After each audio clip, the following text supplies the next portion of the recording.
Hello everyone, and welcome to Arizona Wildlife Views. I'm Locana de Souza, Urban Wildlife Specialist for the Arizona Game and Fish Department.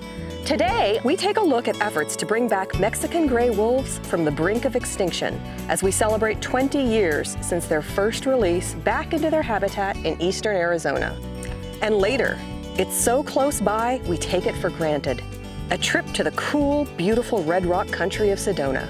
Plus, we show you a very special fishing trip out on the waters of Saguaro Lake. We've got all this and more, starting right now on Arizona Wildlife Views.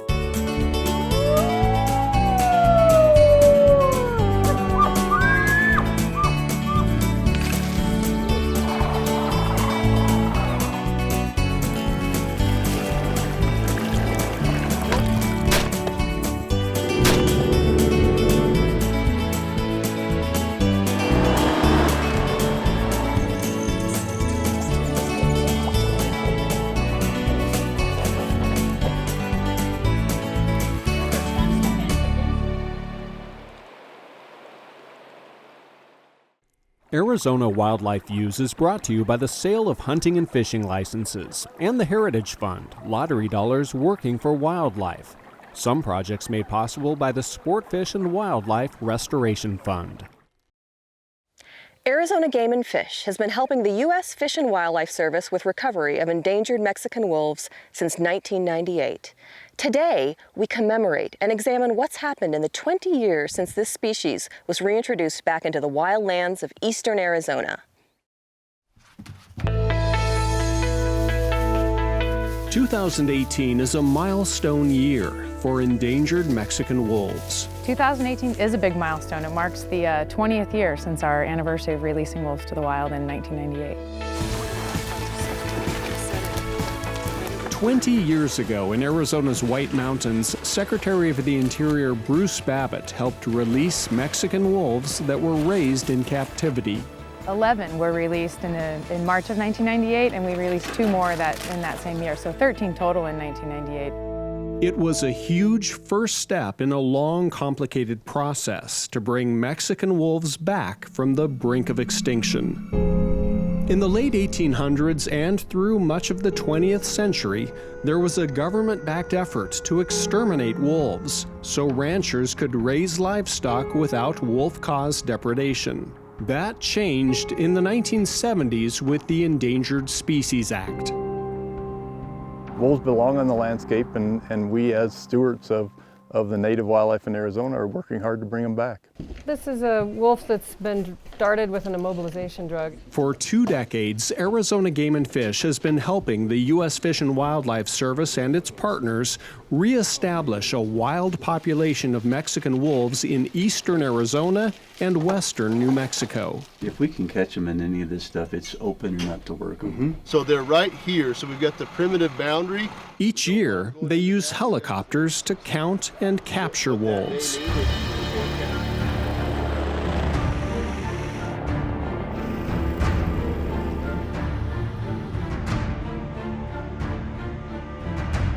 The reason for capturing these animals is to deploy a GPS collar on that animal, either an uncollared animal that gets a new collar or an animal that has a failed collar, and we're putting a working GPS collar back on that animal.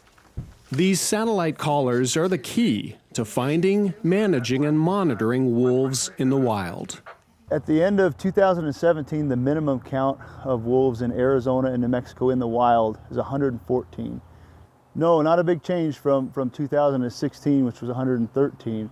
But overall, we are pleased to see that in the last 10 years, we've seen a steady trajectory in an increasing population of wolves in the wild.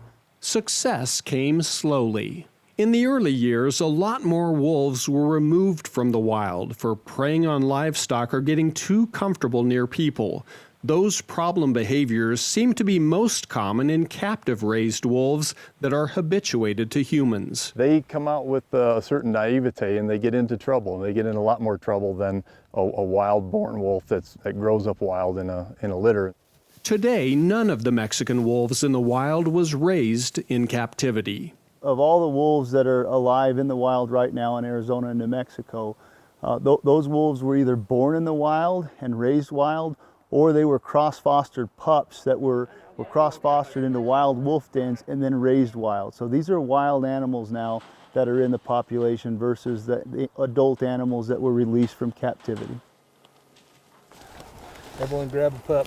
Cross-fostering has become the preferred method of adding genetic diversity to the wild wolf population. And so cross-fostering is when you take an animal born in captivity that's between 5 and 10 days old usually, and you take it from its natal litter and you stick it in a wild den, and then it's raised with that wild pack by experienced wild animals. And so you get the genetics into the wild population, and you're not dealing with the naivete of a captive raised wolf. So it's if we can show that we're as successful with that method as we are with releasing adult wolves, it's a much better way to go. Still looking pretty vigorous. Infusing new genetics into the wild is critical because the entire population of Mexican wolves started out with just 7 captive founders. Our wild population, each individual on average is as related to one another as brother and sister. And so the more animals we can infuse from the captive program, the more we can dilute that. There's no evidence of genetic inbreeding actually causing demographic problems in the population and limiting population growth. It's really human-caused mortality that's the main limiting factor in the recovery of Mexican wolves. Wolves aren't that difficult to recover if we just can get out of the way and reduce the human element. Sounds so simple for such a challenging project. It's a controversial project, yeah. You know, I mean, challenging mostly just because of the controversy. Wolves are, you know, really a biologically pretty easy species to recover. The recovery difficulty comes with, you know, they're very polarizing species. People either love them or hate them. You know, where we have tolerance for the species, they tend to do well, and where we don't, they don't. That becomes a problem, especially when wolves are illegally killed. Social tolerance of the reintroduction program is key. It's important for us to have an approach that takes the mandates of recovery and is balanced with the impacts that wolves can have on those that live and make their living in wolf recovery areas. Wolf biologists are making progress by working with ranchers and finding better ways to manage wolves.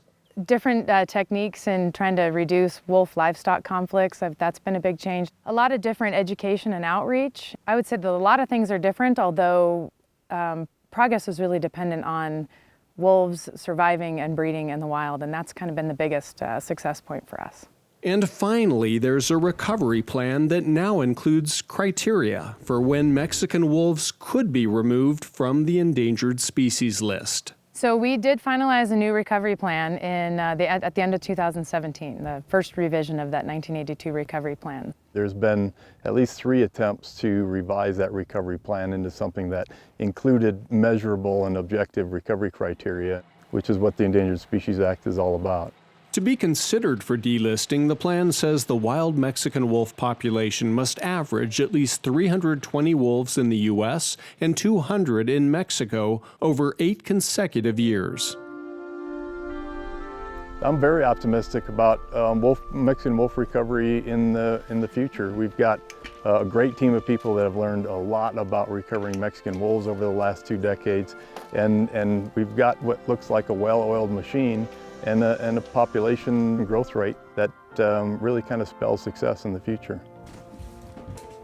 I think what I love most about this project is the dedicated team that we have from multiple agencies to try to make this work on the landscape. I think we all recognize how difficult it can be to recover a large predator with the different attitudes that people have towards them. So I think I really enjoy the willingness for everybody to work hard, both on our team and the stakeholders that we deal with.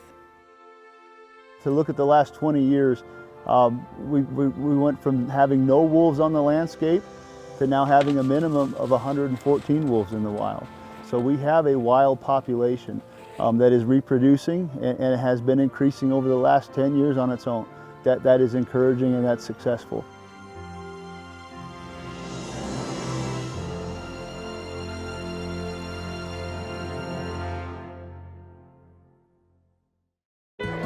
Yes, you can. Here, what is that? What do you think that is?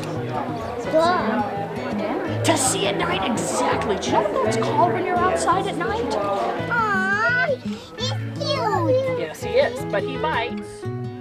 I'm a wildlife biologist, and I have the incredible job of going and speaking to kids in the classroom about wildlife.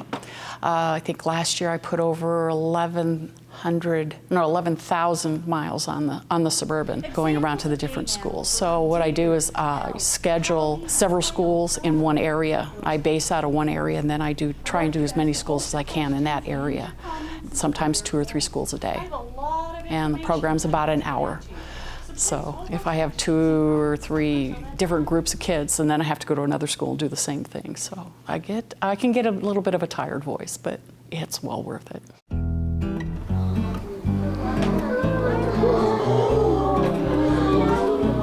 Now, he is called a great horned owl because he's got these big feather tufts up here that kind of look like horns. It's a simple name for this bird. But what I'd like you guys to do is to take a good look at this animal. Tell me a physical adaptation that you notice. The big eye. Huge eyes. Look at the size of his eyes compared to the size of his face. If humans had eyes the same size as a great horned owl, our eyes would be the size of baseballs. First thing we talk about the owl's physical and the behavioral adaptations that they have for survival. And it's a great demonstration because they've got the really obvious of being nocturnal, and then they have the talons that are physical. So we can go through that whole gamut of the adaptations the animal has. This is a desert tortoise. Now, tortoises are adapted for living on land. Then I bring out the desert tortoise, and we talk about their adaptations and how they burrow underground to get out of the heat or to get down to hibernate, how they hide in their shell if they feel threatened by a predator, and how they just get around and being able to conserve water. The tortoise out in the wild might only drink water 1 time a year, and these tortoises are able to survive from the food that they eat. All right, now, this is a little gopher snake. Gopher snakes are the longest snakes you find in Arizona. These snakes can grow to be over 8 feet long. Then I bring out the gopher snake, and the gopher snake is a mimic. So they mimic the rattlesnake. They can flatten their head, they coil up, they strike, they shake their tail. It sounds a lot like a rattlesnake. So they learn about that mimicry that the snake has.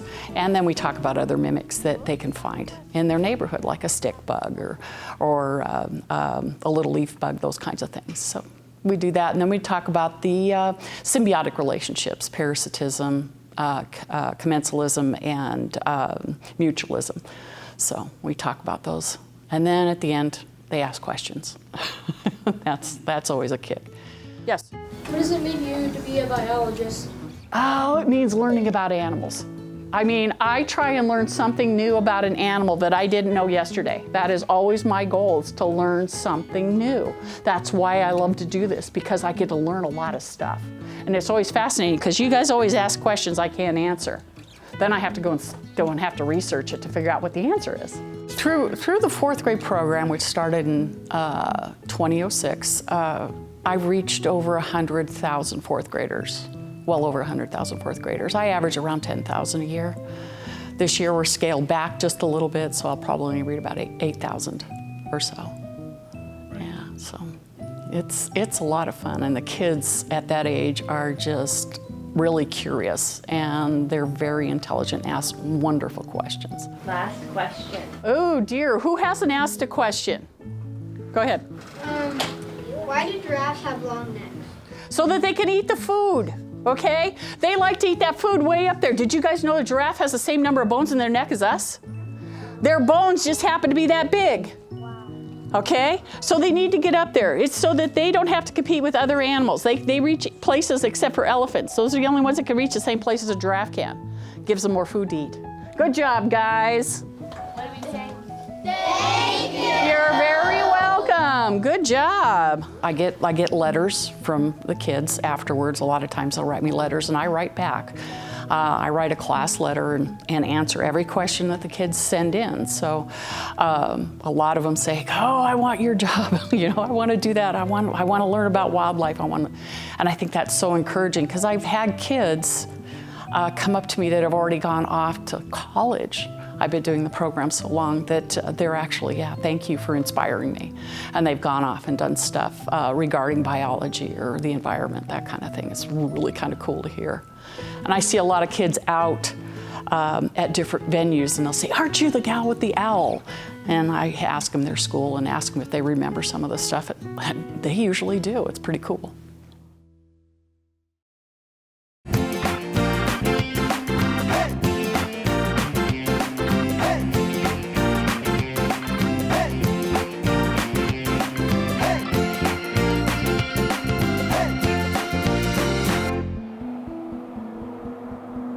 A local author once wrote that God lives everywhere, but he vacations in Arizona.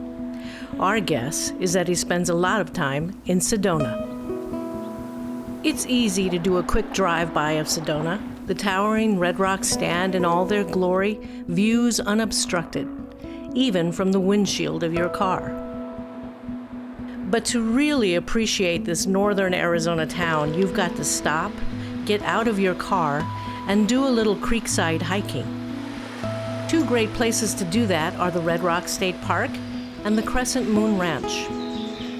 Everybody's Zen, I'm sure, is somewhat different, but for me, it's just being out in nature, hearing the creek, hiking on the trails, and yeah, this is my peaceful, joyful place. Red Rock State Park is a nature preserve and education center designed to teach people about the importance of riparian habitats. We're in a semi-desert environment here. We get less than 20 inches of rain a year. So most of the water that's available is in either running streams or temporary pools. So that's a huge draw for wildlife and for people who doesn't love being near water and hearing the sound of the creek. Most of the wildlife in Arizona either lives in, visits, or migrates through these riparian areas. They provide an abundance of water, shelter, and food. We have a huge amount of animal life here. What we would mostly see on any hike are mule deer and a lot of birds. There are beautiful trails that meander throughout the park. They wind their way around through manzanita and juniper, creating lush green canopies over Oak Creek. We have 5.5 miles of trails with a lot of interconnecting loops, ranging from easy to moderate. We have 5 bridges altogether in the park. Hikers, birders, and people just seeking to soak up nature meet here. It's gorgeous here every part of the year. A great place for picnicking, great place for weddings, great place for bird watching, and we have 2 birding hikes every week, Wednesday and Saturday. We have 10 o'clock guided nature hikes every day of the year, except for Christmas. And it's just a quiet, peaceful place. Just 4 miles northeast of the park is the Crescent Moon Ranch. This gorgeous expanse of red rock is the perfect place for a picnic. It features one of the most photographed and iconic scenes in the American Southwest, Cathedral Rock at Red Rock Crossing. The cool, clear waters of Oak Creek make it ideal for a dry or a wet hike. Along the shady trails, you'll no doubt run into hundreds of cairns alongside the creek. Cairns are rock piles to mark one's personal passage through the area. Many believe they are spiritual. Others say it violates the leave no trace ethic. Whatever you feel about these rock piles, they are a sight to behold, like a lot of things at the Crescent Moon Ranch in Sedona. I love that. I'm glad you guys made it. A sightseeing cruise on Saguaro Lake, aboard the Desert Belle. It's beautiful. Not a bad way to end a day of outdoor adventure. I'm a goer, so I like to go places and do things, and I'm finding I'm at home a lot more than I used to be. Mary has ALS, a terrible muscle wasting disease that so far has no cure.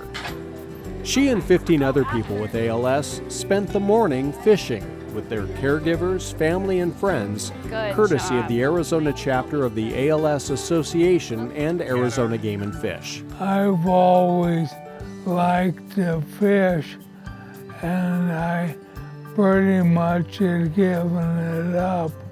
The opportunity to come out here and fish was great, just great.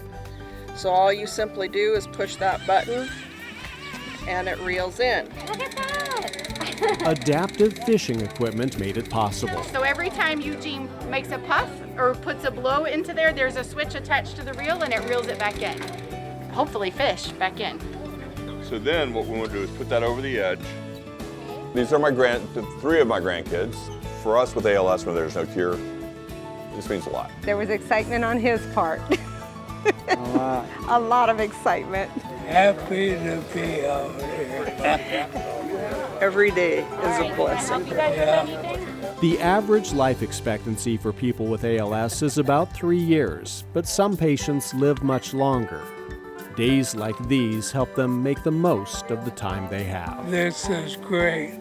Otherwise, I'd be sitting at home in a chair, so it's great to get out. We want people to get out. We want them to keep living. Although it's devastating to hear the news that you have a disease that does not have a cure, you're still living, and the whole idea is to keep living and enjoy every day. Did you get it? It works perfectly. Sweet.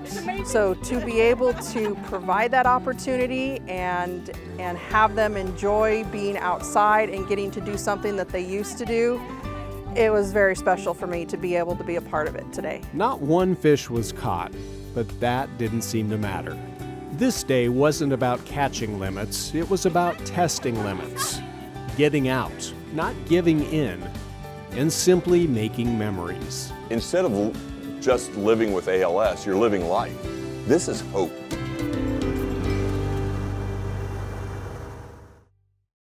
Arizona Game and Fish staff like me strive to conserve and protect Arizona's diverse wildlife resources and habitats for future generations to enjoy. Until next time, I'm Locana de Souza, reminding you to get out there and enjoy those Arizona wildlife views.